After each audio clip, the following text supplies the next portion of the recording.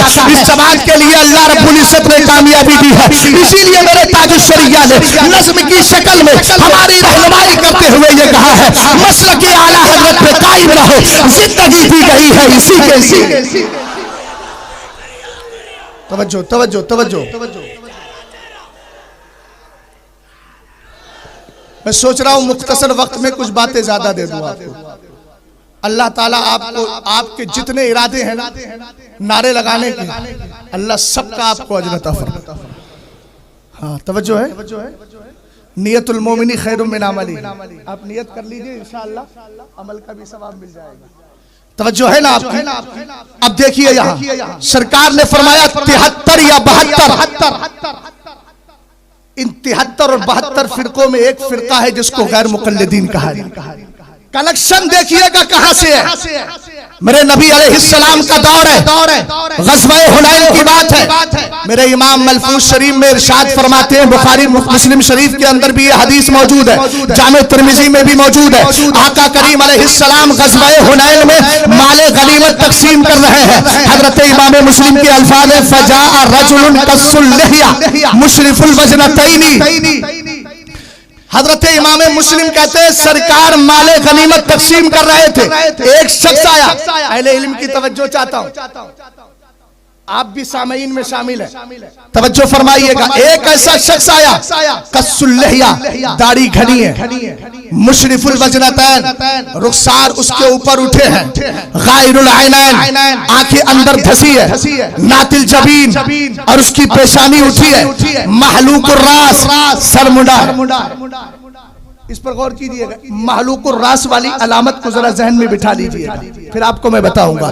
محلوق الراس، سر بڑا ہوا ہے، رسول کریم علیہ السلام کی بارگاہ میں آیا، ایک حدیث کے الفاظ ہے اے دل یا محمد، ایک میں ہے اتق اللہ یا محمد، کہنے لگا اے محمد عربی اللہ کا خوف دل میں رکھیے، کہتا ہے محمد عربی صلی اللہ تعالی علیہ وسلم انصاف سے کام لیجئے۔ سرکار جلال میں آ جاتے ہیں، فرماتے اگر میں انصاف نہیں کروں گا تو تجھے کائنات میں انصاف کرنے والا کون ملے گا؟ حضرت عمر فاروق اعظم ہے، جلال میں آ گئے، ہمیں میاں سنی، وہ سنی ہی کیسا ہے جس کو سرکار علیہ السلام کی گستاخی پر جلال نہ آئے، سرکار کے مخالف پر غصہ نہ آئے۔ اعلیٰ حضرت امام اہل سنت کا یہی پیغام ہے، ذرا غور فرمائیے گا۔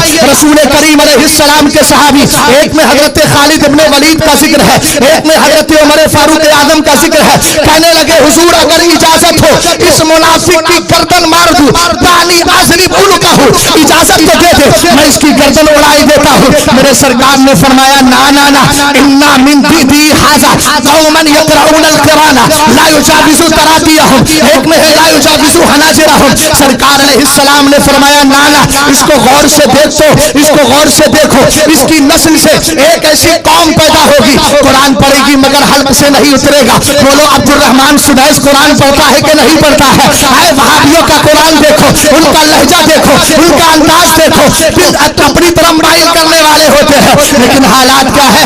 رسول کریم علیہ السلام کے دیوانوں، سرکار فرماتے ہیں لا یجاوز تراقیہم، ان کے حلق سے نیچے نہیں اترے گا، یعنی اللہ کی بارگاہ میں قبول ہونے والا نہیں۔ ایک پہچان اور بتائی، لا یقولون من قول خیر البریہ، بات کریں گے تو بات بات پہ مصطفیٰ کی حدیث سنائیں گے۔ یہ سنیوں کی بات نہیں کر رہا ہوں، ورنہ یاد رکھنا ہمارا سنی، اور آج کے دور میں امیر المومنین فی الحدیث حضرت محدث کبیر کو دیکھو، جن کا کمال یہ ہے کہ جب وہابیت نے چیلنج کیا تھا حدیث مرفوعہ کے ذریعے اپنے دعوے کو ثابت کر کے یہ بتا دیا تھا، ارے تمہیں حدیث نہیں آتی ہے، حدیث اس کو آتی ہے جس کے دل میں اس کے رسول ثابت ہو جایا۔ یہ ان کے لیے جو پی ڈی ایف چلاتے ہیں، بات پہ پی ڈی ایف ادھر سے ادھر، دو چار کو پکڑ لیا موبائل پہ پی ڈی ایف۔ ہمارا سنی بھی بہت باپ رے باپ حدیثیں سناتا ہے، حدیثاں سناتا ہے۔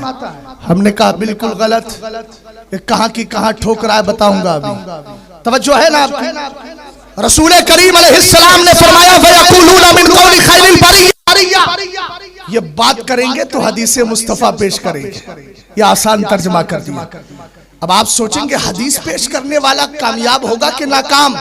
میرے نبی نے فرمایا یمرقون من الدین کما یمرق السهم من الرمیہ. اگرچہ بات بات پر قرآن کی آیات، بات بات پر حدیث مصطفیٰ، لیکن دین سے ایسے نکل جائیں گے جیسے تیر نشانے سے باہر نکل جاتا ہے. توجہ ہے نا؟ میرے نبی علیہ السلام کی یہ حدیث کیسے ثابت ہوتی ہے ذرا غور کیجئے گا. ایک دن میرے نبی دعا کر رہے ہیں اللہم بارک لنا فی شامنا اللہم بارک لنا فی یمننا. ایک صحابی آئے تھے نزد کہنے لگے وفی نزدنا یا رسول اللہ. حدیث مشہور ہے، ترجمے پہ اکتفا کرتا ہوں. میرے سرکار نے کہا مولا ملک شام میں برکت عطا فرما دے، ملک یمن میں برکت عطا فرما دے. ایک بار نہیں، تین بار میرے مصطفیٰ کریم علیہ السلام نے دعا کی، اور تینوں بار ایک صحابی عرض کرتے ہیں سرکار ہمارے نفس کے لیے. میرے نبی نے فرمایا دعا نہیں کی، بلکہ بعد میں ارشاد فرمایا ہنالک الزلازل والفتن وبها يطلع قرن الشیطان. فرمایا وہاں کے لیے دعا کروں، وہاں تو زلزلے پیدا ہوں گے، وہاں تو فتنے نکلیں گے، وہاں سے سینگ نکلے گی. حضرت احمد یار خان صاحب، اے مفتی احمد یار خان صاحب نے بڑا اچھا ترجمہ کیا ہے. قرن الشیطان کا ترجمہ، شیطان کا معنی دیو ہے، اور اس کے بعد قرن کا معنی بندی بھی ہوتا ہے. اب آپ ذرا ترجمہ کر لیجئے. سرکار علیہ السلام نے ایسا جملہ ارشاد فرما دیا، اس کا آسان ترجمہ دیوبندی ہو جاتا ہے. اضافت مقلوبی کر لیجئے نا میاں تو ترجمہ خود بخود درست ہو جائے گا. اضافت مقلوبی کا چلن ہے کہ نہیں؟ میرے نام کو دیکھ لے، شہزاد اصل میں کیا ہے؟ زادِ شاہ ہے نا، بادشاہ کا بیٹا. مگر اضافت مقلوبی کا چلن ہوتا ہے نا. یہاں دیوبندی قرن الشیطان کا ترجمہ کیا جا رہا ہے. الحمدللہ ذرا غور کیجئے گا. سرکار نے فرمایا یہاں فتنے ہیں اور زلزلے ہیں. میرے نبی نے دعا نہیں کی. قربان جائے المحدثین پر جنہوں نے اس حدیث کے اندر ایک حکمت بیان کی ہے. آخر سرکار ملک شام کے لیے دعا کیوں کر رہے ہیں؟ ملک یمن کے لیے دعا کیوں کر رہے ہیں؟ سرکار نے نفس کے لیے دعا کیوں نہیں کی؟ اس کی وجہ یہ ہے ملک شام میں نبیوں کی قبریں ہیں، اور یمن میں میرے مصطفیٰ کے عاشقوں میں سے کمی رہا کرتے تھے. رسول کریم نے دعا کر کے زمانے والوں کو بتا دیا ہے دعا وحی اسی مقام کے لیے کی جاتی ہے جہاں اللہ والوں کی رہائش ہوا کرتی ہے. ہنالک الزلازل والفتن، زلزلے اور فتنے پیدا ہوں گے. سلسلہ چلا آگے تک چلتا رہا. 1115 ہجری کے اندر سرکار نے فرمایا تھا شیطان کی سینگ نکلے گی. نجد کے اندر پیدا ہو گیا جس کا نام ریاض رکھ دیا.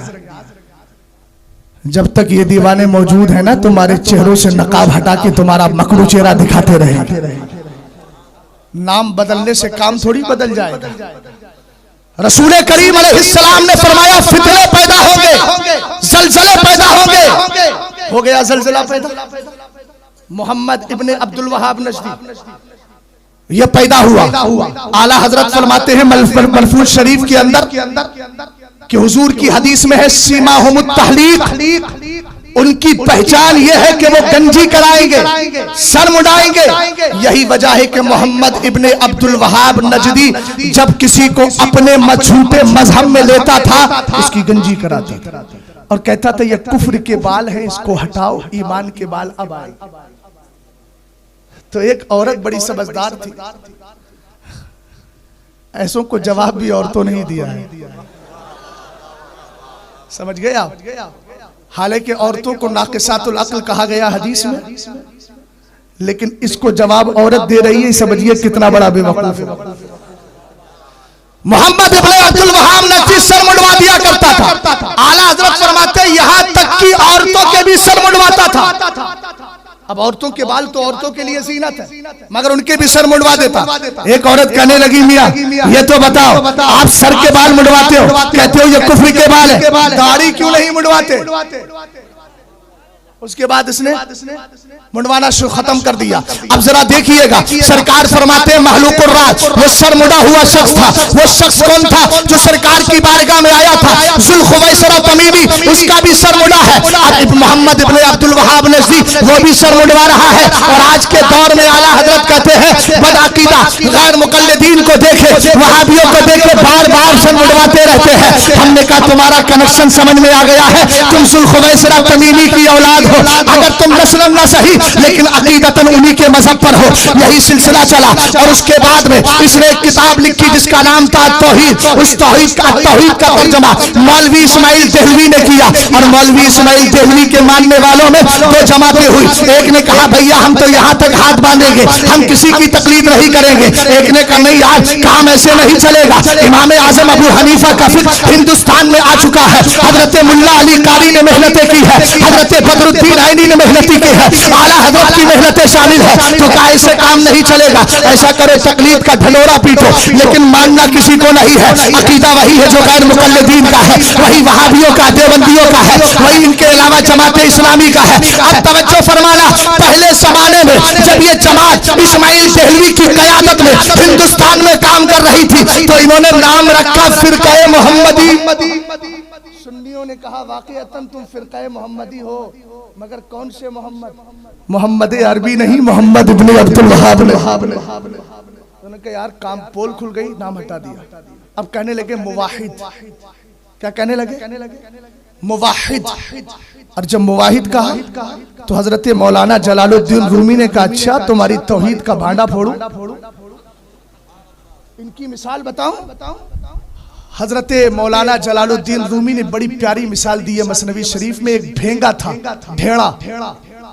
اب بھینگا آدمی کا ہوتا ہے احول, جس کو عربی میں کہتے ہیں, وہ ایک کو دو دیکھتا ہے. تو حضرت مولانا جلال الدین رومی کہتے ہیں اس کے استاد نے کہا بیٹا ایسا کرو, آئینہ لے کر کے آؤ, میں چہرہ دیکھنا چاہتا ہوں. قربان جاؤں اس آئینے پہ جس آئینے نے مصطفیٰ کے چہرے کو اپنے اندر محفوظ کر. اٹھائیے تنویر الحلق فی امکان رؤیت النبی والملک, جس کا حوالہ اعلیٰ حضرت نے طرد الافائی عن حماحت النفر رفائی کے اندر دیا ہے. حضرت عبداللہ ابن عباس کہتے ہیں میں نے نبی کریم کو خواب میں دیکھا. سرکار فرماتے ہیں من رانی فی المنام فسیرانی فی الیقظہ, جس نے مجھے خواب میں دیکھا آمنے سامنے سے اپنا دیدار کرا دوں گا. خواب دیکھ کے اٹھے, فوراً آپ کے دل میں خیال آیا, حدیث یاد آ گئی, پہنچ گئے حضرت میمونہ کی بارگاہ میں. رات مصطفیٰ کو دیکھا ہے, آمنے سامنے سے کیسے دیکھوں, دیدار خواب میں ہو گیا.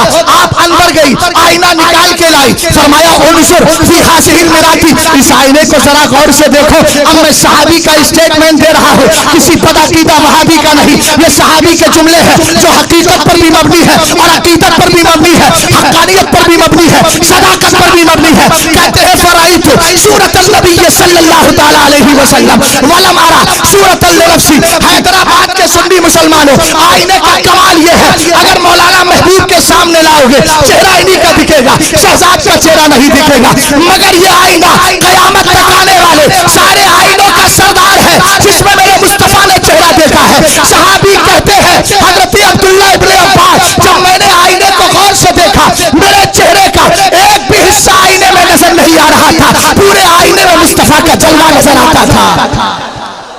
اور سنو, اس آئینے نے ذہن دیا تھا دو رنگی چھوڑو یک رنگی اختیار. چہرہ یار کو کب دیکھا ہوگا, لیکن دل میں بسا لیا, اور ایسا بسایا قیامت تک کسی اور کا چہرہ نہیں دکھاؤں گا, جلوہ یار ہی. تم بھی سنیو کہیں بھی جاؤ, صبغۃ اللہ ومن احسن من اللہ صبغہ. اللہ کی رنگنی سے بہتر کس کی رنگنی. میں آسان کر دیتا ہوں, رب قدیر کا جو رنگ ہے نا, اللہ کا جو رنگ ہے جس کو رنگ الہی کہا جاتا ہے, وہ وہی ہے جس کو ان الدین عند اللہ الاسلام کہا گیا. دین اسلام, اور دین اسلام کی تعبیر مذہب اہل سنت, اور مذہب اہل سنت کی تعبیر مسلک اعلیٰ حضرت ہے. توجہ ہے. حضرت مولانا جلال الدین رومی کہتے ہیں وہ اندر گیا, اب بھینگا تھا نا تو دو دیکھے اس نے, کہنے لگا استاد جی یہ بتائیے کدھر کا لاؤں. سنیے گا, وہ جلال میں آگے آئینہ تو ایک ہی ہے, خریدنے والا میں ہوں, مجھے پتا ہے نا میرے گھر میں کتنے آئینے. ایک آئینہ ہے, یہ دو کی بات کر رہا ہے. ایسا کر جلال میں آئے, پتھر اٹھا, ایک کو مار دے, دوسرا اٹھا لا. اب بھینگا آدمی تھا, پتھر اٹھایا, جیسے ہی مارا نا تو اسی پہ مار دیا جو حقیقت میں.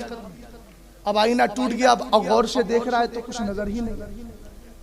آئینہ ایک ہی تھا نا میاں.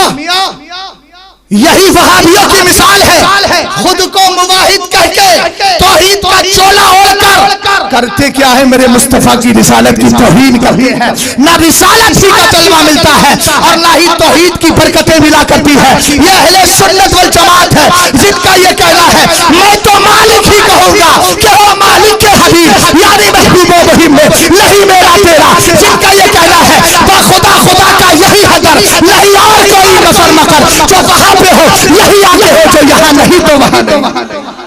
یہ ہے میرے امام مواحد کا. جب 1888 کی بات آئی برٹش حکومت ہے ہندوستان میں. دیکھو ان کے آقا کیسے. مت مانو مدینے والے کو آقا, کبھی جارج پنجم کو آقا مانو گے, کبھی کسی کو مانو گے. برٹش حکومت میں گیا محمد حسین بٹالوی, کہنے لگا ہمارے ساتھ بڑا انیائے اتیاچار ہو رہا ہے. کیا لوگ ہمیں نہ جانے کون کون سے نام سے یاد کر رہے ہیں. آج سے آپ لکھت روپ میں دے دیجئے, تحریر بنا دیجئے اور آرڈر کر دیجئے.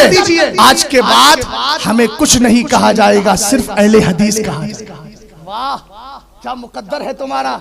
برٹش حکومت تمہیں نام دے رہی ہے, ہمارا مقدر دیکھو ہمیں مسلمان نام دیتا ہے. هو سماکم المسلمین, اللہ نے ہمارا نام مسلمان رکھا ہے, ہمارے دین کا نام ان الدین عند اللہ الاسلام. اور جب مذہب اہل سنت کی باری آئی فرقہ معتزلہ پیدا ہوا. حضرت ابو الحسن اشعری رضی اللہ تعالیٰ عنہ کہتے ہیں آج سے ہم اہل سنت والجماعت ہیں. اور جب اہل سنت کا چولا پہن کر لوگوں نے گمراہ کرنا چاہا تو ہمارے مجاہد ملت آگے آ گئے ہیں, فرحان ملت آگے آ گئے ہیں, شہر بشے اہل سنت آگے آ گئے ہیں, مفتی اعظم آگے آ گئے ہیں.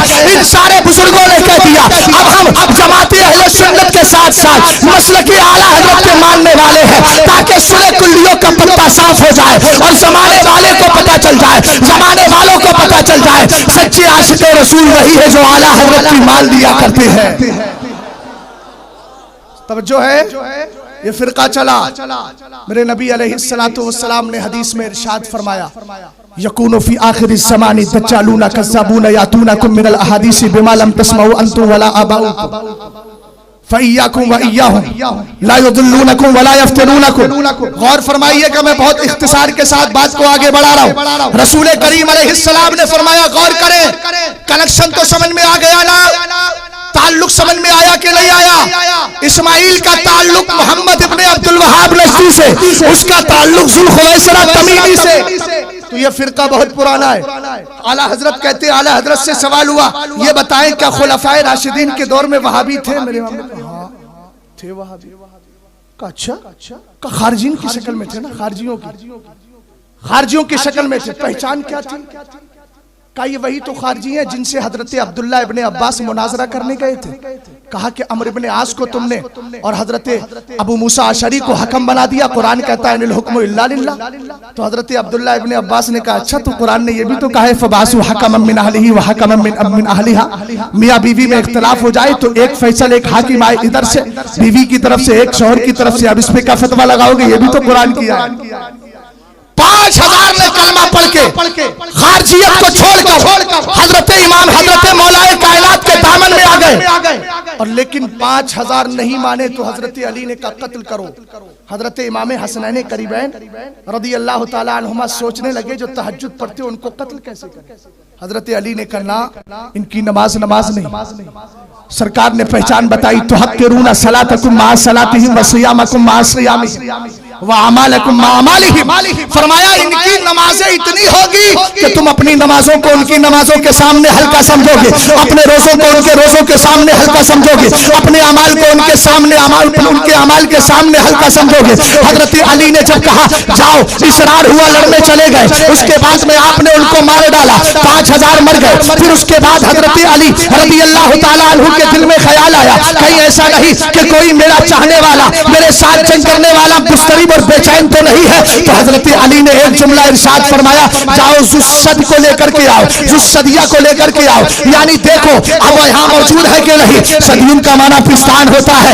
ایک آدمی تھا جس کا ہاتھ پستان کی طرح تھا, کہا اس کو جا کے تلاش کرو. حضرت علی کہتے ہیں اگر وہ مل گیا تو سمجھ لینا ہم نے دنیا کا سب سے بدترین شخص مار ڈالا ہے, اور اگر نہیں ملا تو سمجھ لو دنیا کا سب سے بہتر آدمی مار ڈالا ہے. لوگ گئے جا کے تلاش کیا تو پڑا ہوا تھا، ہاتھ دیکھا تو اس کا پستان کی مانند تھا۔ صحابہ کرام کی زبان سے جملے نکلے، حسنین کریمین کہتے ہیں سبحان اللہ سبحان اللہ الحمدللہ، اللہ کا کرم ہے آج ہم نے اپنے ذریعے اور رب کریم کی مدد سے اس زمین کو ایک ناپاکی سے دور کر دیا ہے۔ اور یہ کہہ رہے تھے، حضرت علی نے کہا کیا سمجھتے ہو یہ زمین ناپاکوں سے دور ہو گئی اور ناپاکوں سے پاک ہو گئی؟ فرمایا اللہ آج تم بھی سمجھ لو قیامت تک یہ آتے رہیں گے، ان کا حال کیا ہے؟ سرکار مولا کائنات کہتے ہیں، میرے نبی نے ارشاد فرمایا لا یزالون یخرجون حتی آخرهم مع الدجال، یہ حتی حرف عاطفہ کی طرح حرف عطف ہے، یہاں پر حرف جار نہیں ہے، حتی آخرهم مع الدجال۔ سرکار علیہ السلام ارشاد فرماتے ہیں یہ نکلتے رہیں گے یہاں تک کہ ان کی آخری جماعت دجال کے ساتھ ہوگی۔ فبشرہم بعذاب علیم، جناب دجال بھی انہی میں تشریف لانے والے۔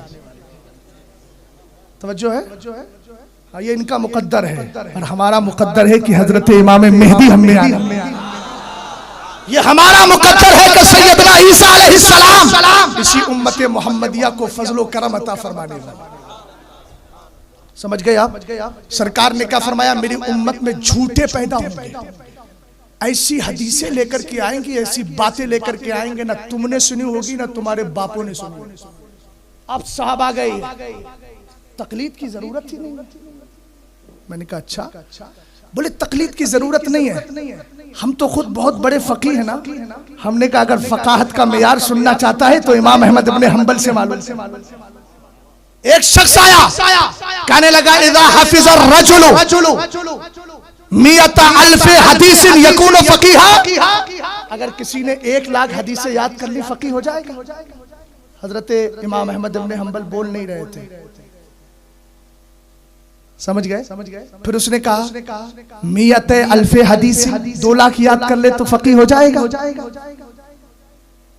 سمجھ گئے؟ پھر اس نے کہا ثلاثہ مئت الف حدیث 3,00,000 یاد کر لے فقیہ ہوگا۔ آپ نے فرمایا نہیں۔ پھر اس نے کہا 400 الف حدیث، اگر 4,00,000 یاد کر لے، آپ نے وَأَشَارَ بِيَدِي ثُمَّ حَرَّكَهَا، ہاں 4,00,000 حدیثیں یاد کر لے تو فقیہ ہو جائے۔ یہ معیار ہے حضرت امام احمد ابن حنبل کا۔ توجہ ہے نا آپ کی؟ اب یہ کیا کہتے ہیں ہمیں تقلید کی ضرورت نہیں۔ ہم نے کہا قرآن میں تقلید کا ثبوت ہے کہ نہیں؟